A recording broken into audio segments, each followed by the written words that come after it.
ఏమంటే ఎవరైనా కనుక పొరపాటు జారిపోతే సహాయం కోసం అరుస్తారండి.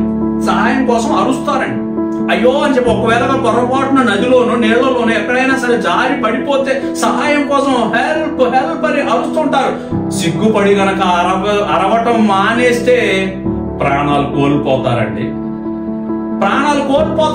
ఒకవేళ నువ్వు తెలిసి గాని తెలియక గాని పాపం అనేటటువంటి ఊబిలోకి జారిపోయావేమో ఒక్కసారి ఆలోచన చేసుకోమా.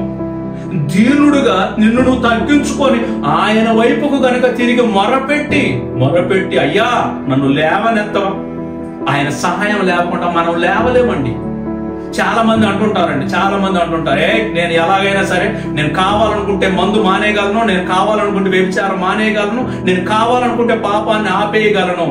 ఇప్పుడే అంత అవసరం ఏంది అనుకుంటా.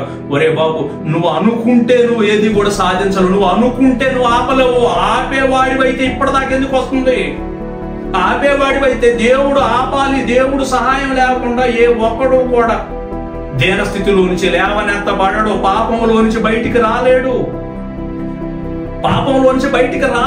ఆయన తట్టుకు తిరిగి పాపంలో పడిపోయి మగ్గిపోతూ నాయనా నేను లేవలేకపోతున్నాను అని సిగ్గుపడకుండా గనక ఆయన అడిగితే దీనులను లేవనెత్తుతాడు అని అంటున్నారండి. దావీదు పడిపోయాడండి. ఒకసారి దావీదు పడిపోయాడు. అయ్యా నేను పడిపోయాను దేవా, నీ సహాయం లేకపోతే నేను మరలా తిరిగి నీ పాత సన్నిధిలో నేను బ్రతకలేనని మొరపెట్టాడు. ప్రియమైన సహోదరుడు, దీన స్థితిలో ఉన్నటువంటి ఒక్కసారి ఆలోచన చేసుకోండి.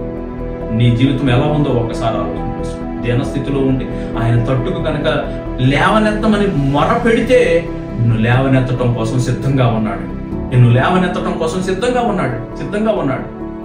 ఒకవేళ గనక ఆయనను లెక్క చేయకుండా గనక ఉంటే ఒక భయంకరమైనటువంటి పదం వాడుతున్నారండి, భక్తిహీనులను. భక్తి అంటే ఏంటమ్మా? భక్తి అంటే దేవుని తట్టుకు తిరగటమే భక్తి.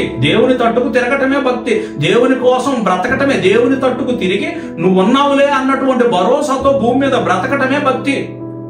ఒకవేళ గనక ఆయన గనక ప్రక్కన పెట్టి నీ ఇష్టానుసారంగా బ్రతికితే ఆయన అంటున్నాడు, ఆయన నా తట్టుకు గనక దీనత్వంతో తిరిగితే నెత్తిని పెట్టుకుంటాను, నా గుండెల్లో నిన్ను హత్తుకుంటాను.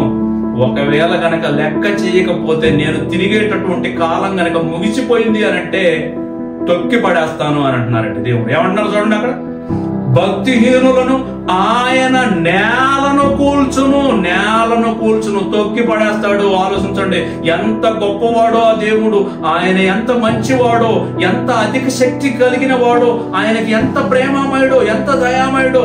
ఆయన నీ కోసం ఎదురు చూసేటటువంటి కాలం గనక నువ్వు ఉపయోగించుకుంటే, తప్పిపోయిన కుమారుడు వచ్చినప్పుడు తండ్రి మెడ మీద పడి ముద్దు పెట్టుకున్నాడండి.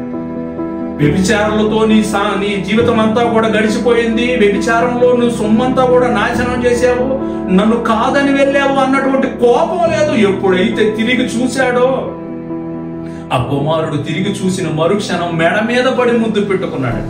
ఉంగరం తొడిగించాడు, చెప్పులు తొడిగించేశాడు, ప్రశస్తమైన వస్త్రాలను ఇచ్చేశాడు.